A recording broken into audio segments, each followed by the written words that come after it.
Oh, wow. Wow. Wait, joke on cue. Wait, hold on a second. Yeah, man. To Chris Rock, because there's a lot of brothers out there in this room that probably wouldn't have reacted that way. I just thought, being men, we should do this like men. But I just read so much into what happened last night. You know, comedians have artistic license. Comedic license. In front of the whole world. And I was appalled. Okay, guys, we're about to do another fantastic show. But before we do that, please go to YouTube. Like, subscribe, share. 1, 2, 3, 4, 5, 6, 7, 8, 9. Hey, what's up, folks? Great Black Podcast, man. Listen, it's all happening. We're going to jump straight in. Unless you've been living under a rock, Will Smith, Oscars. Take a look. He is praying that Will Smith wins. Like, please, Lord. Jada, I love you. G.I. Jane 2, can't wait to see it. All right?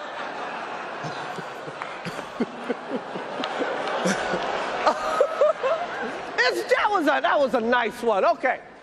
I'm out here. Richard. Oh, wow. Wow.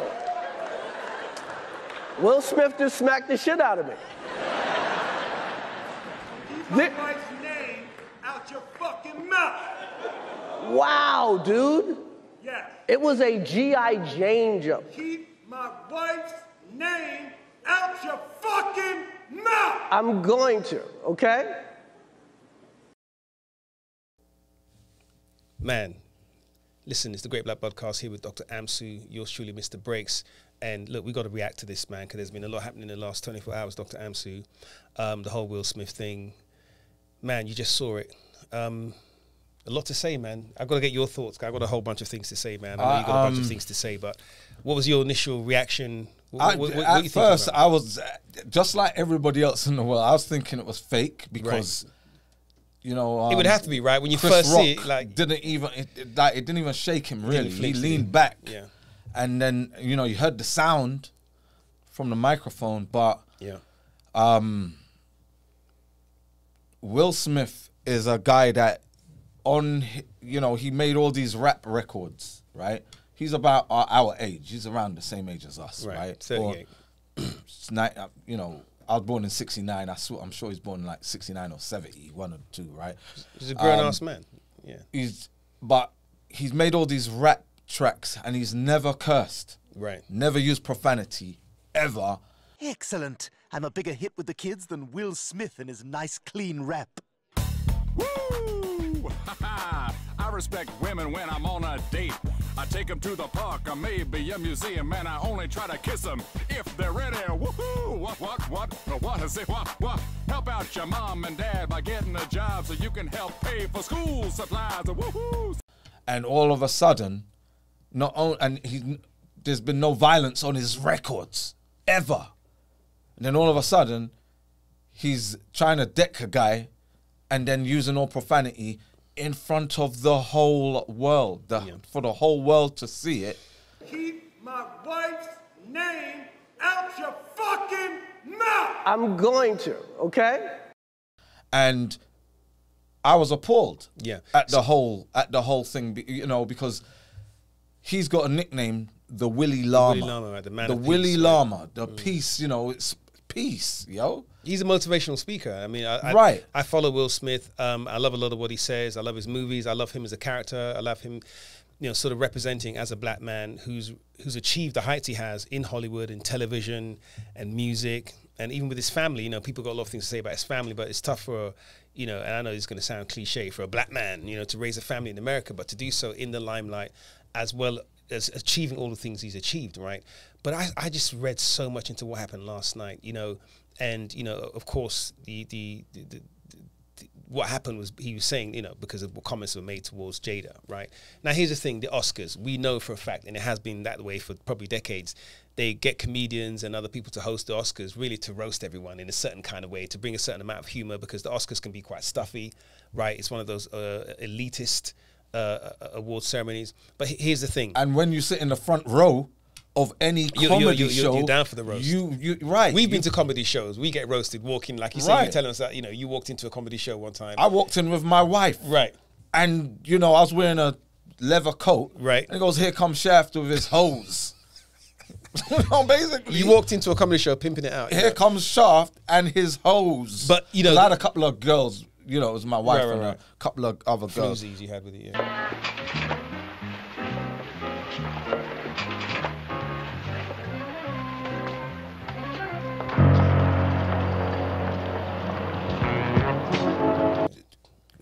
It's all right, man. Unimportant, right? But the thing is, I took it. You have to take it because you're going to a show. It's open season, and comedians have artistic license, comedic license, and everyone's fair game, right? Now, here's the thing. Let's talk about this specifically. So that and Jada's a grown woman as well. Jada's a grown woman. She's in the industry. In the industry, has her own talk show. She has her own thick very skin, seasoned, supposedly. exactly, right. And the joke itself, it may not be the funniest joke in the world, but it was very in keeping with the type of semi-risque jokes that comedians tell at Oscars and other award ceremonies. It's pushing the boat out a little bit. But interesting, the initial response from Will Smith, he laughed. And even Jada started laughing because she knew that, joke on cue. Then she read a little bit more into it. And she's got her own things going on. We found out, I didn't know until yesterday, she's suffering from alopecia. And so she's losing her hair and she shaved it off, And y'all know I've been struggling with alopecia. And just all of a sudden one day, look at this line right here. Look at that. Look at that. And so it just showed up like that. And maybe she's a bit sensitive about it. Will obviously wasn't so sensitive about it initially. He laughs initially, then probably getting cues from her or just reading her body language, he decides to get up. Now, the camera doesn't show when he got up. The moment before he said, wait, hold on a second. Yeah, man. All you see is him walking out. So there was that gap. I'd love to see that somewhere someone's got that. And he goes out there and he slaps Chris Rock. Now, on so many levels, that specific response is wrong. Now, his emotional response, we hear a lot of people talking about, defending black women. It's about time men, black men defended black women and all the rest of it.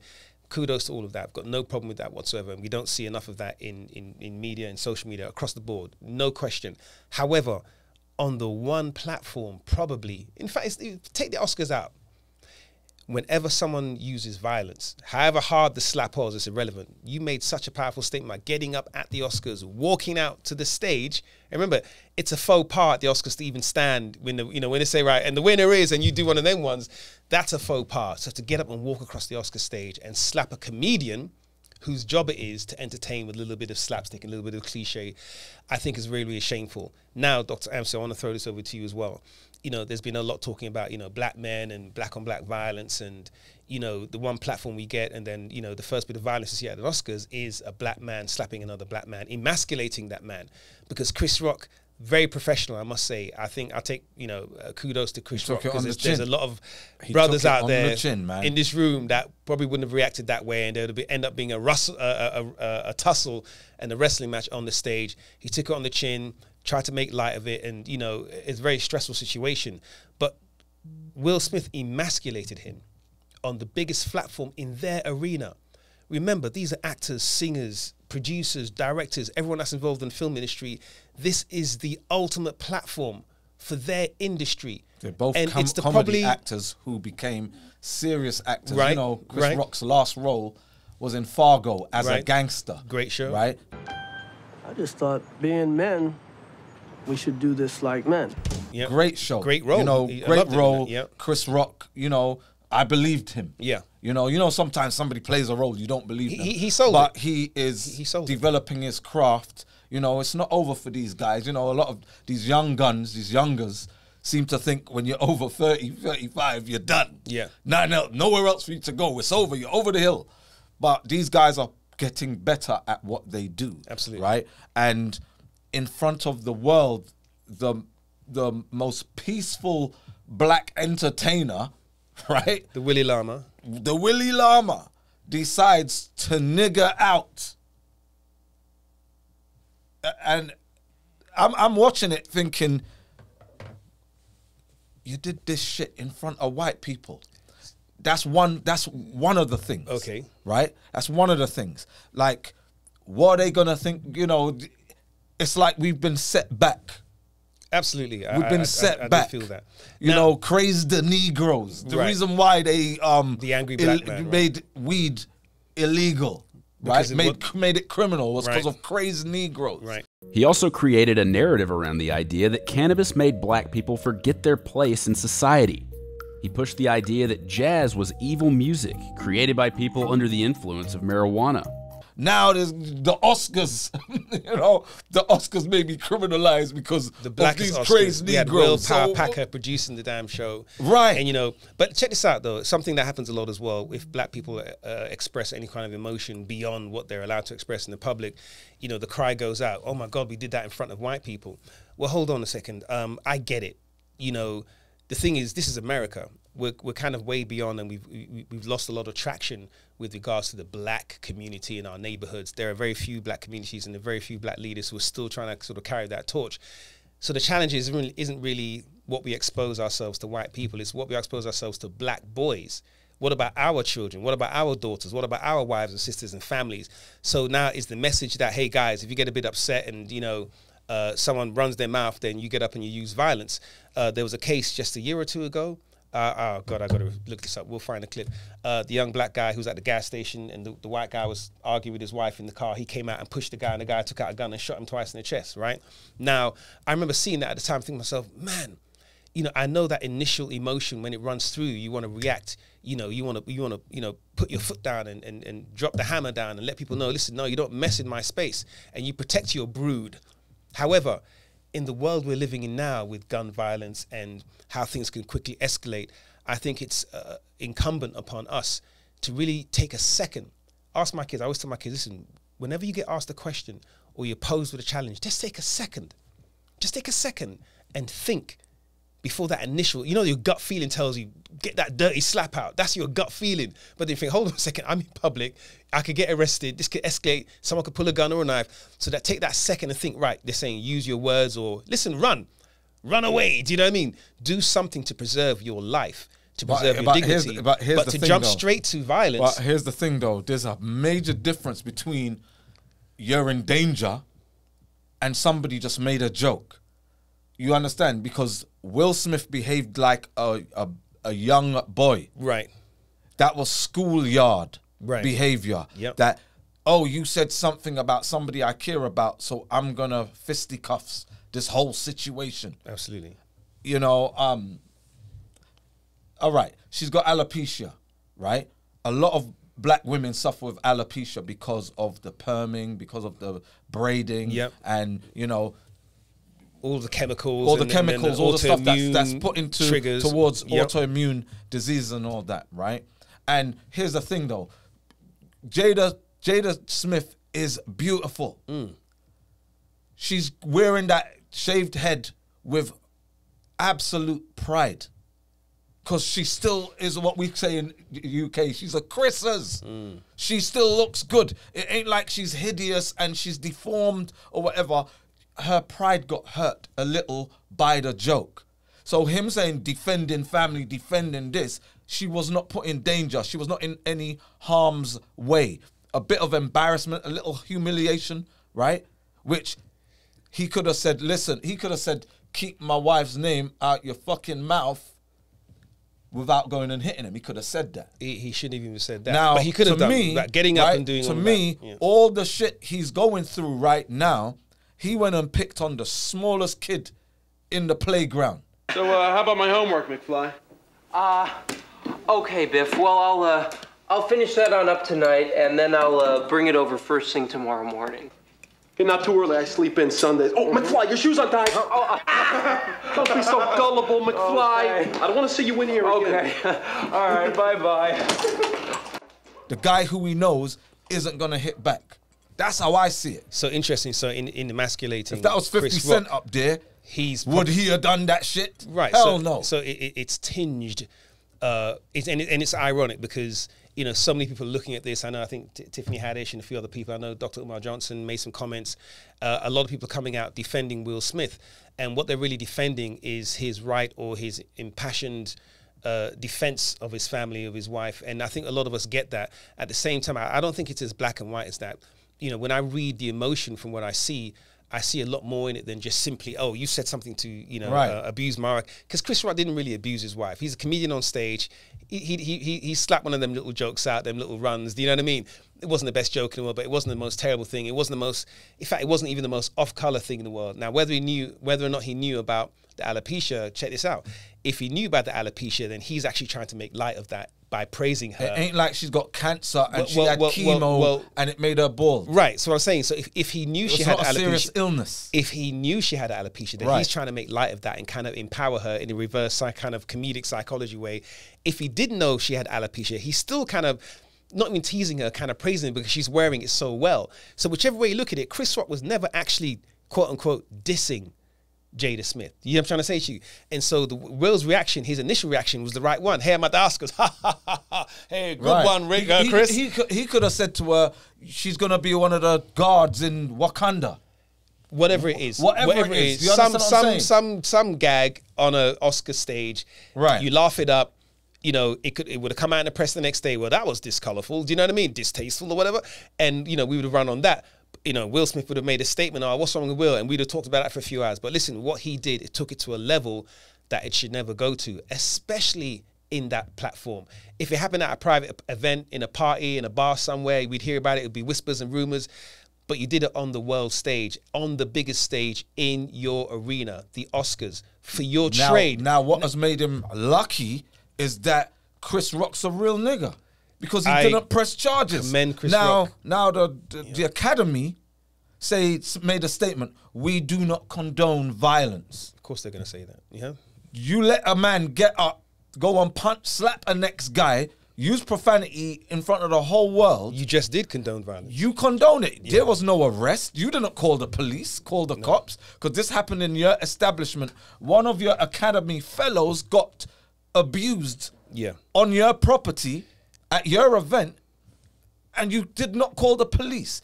Now, if that was a white guy who was standing up, if that was Jerry Seinfeld standing up there, and he went and slapped Jerry Seinfeld, which I don't think he would have done, right? First of all, that's another thing he needs to talk would about. have been he would have been broke right now. That would have been the end of his career. They would have stripped his money that night. He's got home, his accounts would have been emptied. Right? Yeah. But before he got back to his seat, he would have been in cuffs. Yeah. And that is another question. Of course, hindsight is 2020. We will never know. We don't know Will Smith's true mind. But it did pose the question to me that had that been a white comedian, you know, Jim McGaffigan or someone, you know, we talked about Russell Brand did the Oscars some years ago, and he went in on all the stars, told crude, you know, off-color jokes and all the rest of it. It was kind of cringy. But, you know, they celebrate that. And then the following year, they got someone else that would do something, maybe not as bad, but something risque, because the Oscars in itself has been losing viewership. And COVID hasn't helped, right? Because it has become, even though people love the movies. People still now think, you know, all the conspiracy theorists, that was staged. That was staged, right. To take our minds off some other... Because the relevance... It's waning, right? I didn't know which movie won won the award for Film of the Year. Yeah. I didn't know. You had to tell me today because it overshadowed everything. You know, Paul Questlove. Yeah. He won an Oscar for Summer of Soul. Yeah. Which was brilliant. I've seen that like 3 times because that was the year I was born. That was in fact the month I was born. Right. Which makes it extra of the year I was born. So me watching that, I've never seen. Dr. I didn't even know that took place. Right. Should they take away his Oscar?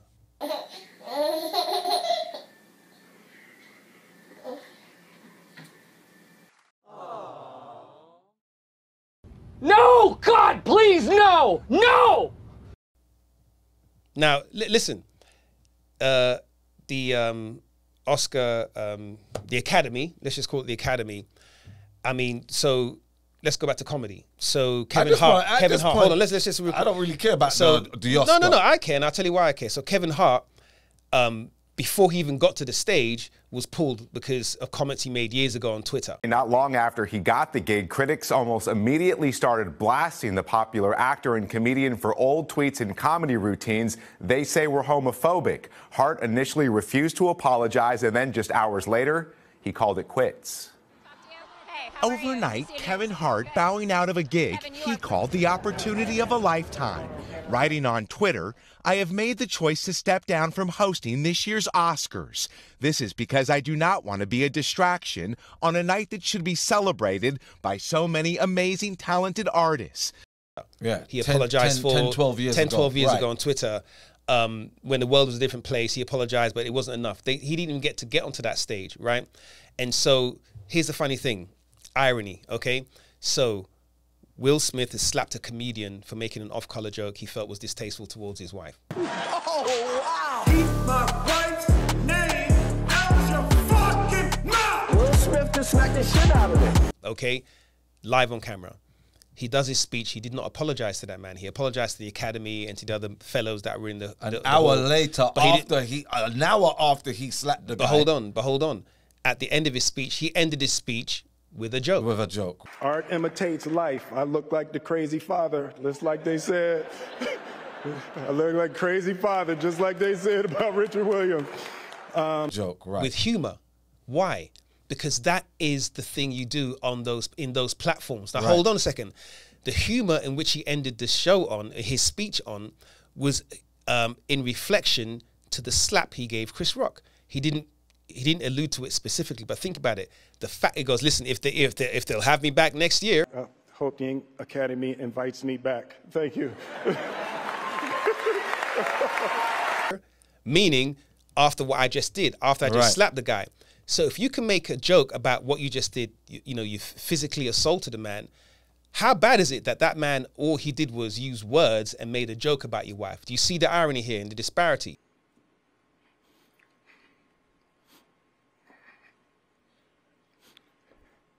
Listen, I was taught that tragedy plus time equals comedy, which is why they're making jokes about crusades. And, the further back you go, the more open season is on comedy. And they wait. That's why they ask, is it too soon? Is it too soon to make jokes about Katrina or to make jokes about... within minutes of the incident, all kinds of memes. But that's had a field day. Right, but I'm talking about Will Smith himself. Right, Will Smith himself. So the exact same comic license that he slapped Chris Rock for minutes later, he was then using himself. Do you not see the irony then? I think it's kind of messed up. So now going back to the Oscar thing, right. We don't vote for Oscars. We're not part of the Academy. However, as being fans of movies, I'm sure everyone that's watching this is a fan of movies. Think about this. If you think about the reasons and the things that people have been denied Oscars, they haven't been voted for Oscars. They've had Oscars taken away from them, or they've been cancelled before they even got to the Oscars. Right. Think about this, and I'm not saying this should happen. And first of all, I want to congratulate Will on winning the damn thing. He won the damn thing. He won it. It was a great performance. He won it. Great movie. Had it not been for the slap, not only would he still have that in his hand now, he would have gone to all the after parties, and all he'd be talking about is, wow, another black man's won an Oscar for a good role. We like to think, but because of the black man will win for the documentary. The documentary, filmmaker. And we got a Lifetime Achievement Award went to Samuel L. Jackson, granted. Right. But I just want to get this Will Smith thing. I didn't. It's the first time I heard that. You didn't know that because you've been distracted. Because it's overshadowed the whole thing. A year of triumph, right? Which there's a lot of black people out there don't give a monkeys about the Academy. Who was it? Quavo just last week was talking about the Grammys. I ain't going. We need to do some, we need our own shit and that. So, there's a lot of, millennials and, Gen Z, Gen whatever, right? I don't know what to call them, right? Yeah. But they don't give a shit about the establishment awards. Right. Because, that's them crackers doing that shit. You see what I'm saying? And we got to do our own stuff. Yeah. And I'm just using the language they use. No, I get you. Right? I'm not but, and for Will Smith to go and do that and then apologize to the Academy and not to the black man you just assaulted, that's a criminal assault. Yeah, it really was. Criminal. Caught on camera. It's tainted things. But listen, I want to leave this, right? But listen, I want to say a couple of things. So I've seen a lot of memes today and comments about, you know, black love, and, you know, they're really praising Will Smith for being a man and alpha male and standing up for the woman and all the rest of it. Again, we said this at the beginning. I said it at the beginning. I've got no problems with that, right? No, but here's the we have thing, to we have to choose how and now, when. do you know how many black men are in jail? In jail or for in standing the up. ground For standing up. Come on. For you know, because a woman gave them that look like, you're gonna let this nigga talk to me like this? Wow. You're gonna stand up to me? You're gonna defend my honor? Wow. Right? And it's like, you know what? Sticks and stones, yo. Especially if it's words. If a man, I can understand if he went to grope her, or if he was angry going at her. If he assaulted and her in some way, actual assault. If it was abuse, but he did not abuse her. No, he did a distasteful joke to some. Yeah. To others, you know, you heard the laughs, what he got Yeah. when he said it. So some people found it funny. Check this out. Something else I want to leave you. I had a bunch of notes, and there's so much more we're going to talk about. Listen, if you've got something to say, of course, leave your comments. Get back with us. You know where we are. Social media, the Great Black Detox is the Great Black Podcast. Mental health, Dr. Amsi. I saw a lot of angst. Now, for a man to stand up in that platform, which he's fully aware of the gravitas of that arena. Just look around that room. Forget color and you know, race and gender and so on. The people, Meryl Streep, you know, Matt Damon, you know, the Samuel L. Jackson. These are the captains of this industry, the best actors, the top actors, directors, and producers of our time in that particular platform. You've been to LA, you've been to Directors Guild and other venues like that. For him to do that there, and the angst on his face meant that there was a lot of emotion behind that. And I look at his face, and even him screaming out, and that was embarrassment. The reason why he screamed out, because he had to cap it off, right? Because once he got all the emotion out and he got back to his seat, you know how adrenaline works. He had to cap it off. So he screamed out, you know, leave my wife's name out your effing mouth, or whatever. Go on, say it. He needs to talk to someone. You need to release that. No. He needs to talk to someone. Someone needs to talk to him. I'm sorry, you know, it's very easy to call counseling and mental health, but there's a lot of that. There's dysfunction in their family. He's like a life coach on his platform, motivational speaker, life coach, Willy Lama, on how to handle adverse situations. Your mind to be able to choose actions that are in your own best interest. Every day, we are choosing shit that's not in our own best interest, right? So if the world is attacking you and the world wants to fight you and the world's trying to hold you down, so you're gonna kick yourself in the balls? So you're gonna stop yourself from getting what you dream. Self-discipline is the center of all material success.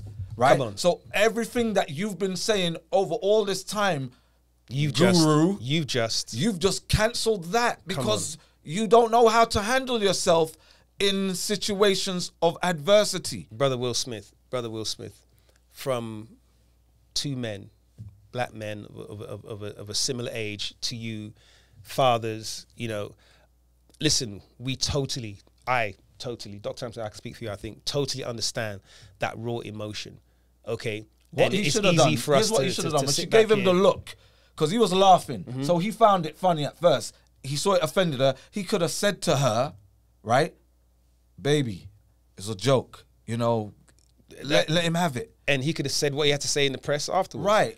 And, you know, he could have given him that look like, man, you see what I'm saying? Right. But there's a lot of stuff coming about the history when Chris Rock said what he said 5 years ago. Even so. When Jada Smith wanted him to boycott, and he was like, hell no, I'm not boycotting, you know, and he made a joke about her not being invited, you know, and whatnot. Even so. And right. But the thing is, I think it was cowardly for him to go and do that, for Will Smith to go and do that, right, to a comedian. And I'm very interested to hear what the comedians have to say about this. I'm waiting to hear from them too. Has, you know, Will Smith is setting a precedence that it's open season to slap a comedian, slap a comic, if you don't like what they say, if it's distasteful.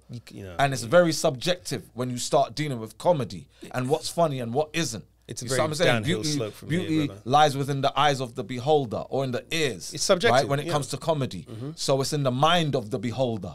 So if somebody is suffering some mental illness now, is it licensed for them to go and, you know, a slap, a kick, a punch, a knife, a gun? Well, people with mental illness are in jail. In fact, most people in jail, one could argue, are people who are suffering mental illness. Most people that are homeless, it's not really homelessness because they can't find somewhere to live. It's because their mental illness that's deprived them of the ability to hold down what we would consider sort of normal life functions. I remember the situation with Jamie Foxx and LL, right? And, you know, apparently the story on the set was that LL knocked him out. But then Jamie Foxx did a whole bit, a full length, you know, like when he did his special, he went at LL. Yeah. You know, he went at him and it got handled, right? Don't mess with comedians, man, because they will take you apart. Well, here's the thing. You know, this is going to go a lot of places, and here's the craziest thing as well: the ongoing memes and jokes that are going to come out from this next year and the year after that. You know, Will's just put himself out there. He's put him and his wife's necks on the blocks, and this isn't going to go away. You know, it's really unfortunate. But what I wanted to say was, listen, Will, come and talk, man. You know, this platform was always open, the Great Black Podcast. Come and join us here. We'll do a Zoom. Let's talk about it. We have people we can talk to. I know it sounds a bit rich coming from someone you probably don't consider as being of renown. You know, I'm not a mental health professional, but I'm just saying, and listen, those of you out there that are watching this that are mental health practitioners or professionals or counselors that see what I see and maybe can articulate better what I see, you reach out to him, you know, Gail and whoever else, you know, does that sort of thing. Because I see a brother that needs some support. A lot of Chris a lot Rock of also. bottled up, a lot of bottled up. It was so clear to see him. For, the absolute worst time. He knew he was nominated for an Oscar. Whatever's going on in his household, right? And you've got a lot of people speculating what it's about. You know, the whole thing with August and, you know, the entanglement. You need to say clearly what happened. And I got into an entanglement with August. That's what I said. Hey, that's what I said. An entanglement? Yes. Yes. A relationship? Yes, it was a relationship, absolutely. And all these, and then, you know, the whole black world were like, wait a minute, you're gonna let her bring you out like that? A lot of bottled up emotion, and Chris Rock was the fall guy. Absolutely, and I think it's disgraceful. And that being said, we do, can I say pray? We pray for Will Smith. We pray for Chris Rock. Do we pray for the Academy, little Oscar? But listen, I pray for black people, man. We got a lot of cleaning up to do. I know it's not necessarily a black thing just because it's two black men on stage, but we do have to address that because it really does sort of send reverberations through the African-American black community worldwide. Listen, it's the Great Black Podcast. Dr. Amsu, tell him something. Stay safe. Stay safe out there. All right, folks, Great Black Podcast. Like, subscribe, share. We're out. Hey, what's up? Look, you've just been watching the Great Black Podcast. If you like what you see and you want to see more, make sure you go to the YouTube channel and you like, subscribe, and share. Share it. So we can Share keep the doing love. this. It's a give and take thing.